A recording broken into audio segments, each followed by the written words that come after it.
بسم اللہ الرحمن الرحیم۔ السلام علیکم ورحمۃ اللہ وبرکاتہ۔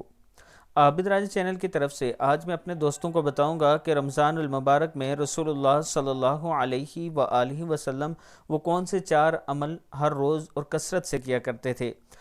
رمضان المبارک میں رسول اللہ صلی اللہ علیہ وآلہ وسلم یہ 4 عمل کثرت سے کرتے تھے۔ نمبر 1، لا الہ الا اللہ پڑھنا۔ بزرگوں نے کثرت کی جو تعداد بتائی ہے وہ کم سے کم 3 تسبیحیں ہیں، یعنی 300 مرتبہ، کیونکہ عربی میں جمع 3 سے شروع ہوتا ہے۔ استغفار کی کثرت سے جنت مانگنے کی دعا، دوزخ سے کثرت سے پناہ۔ یہ رسول اللہ صلی اللہ علیہ وآلہ وسلم 4 کام رمضان المبارک میں کرتے تھے۔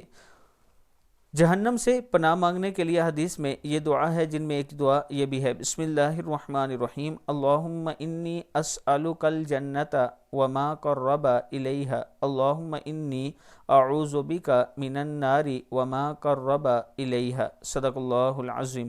اللہ تعالی ہم سب کو اس پر عمل کرنے کی توفیق دے۔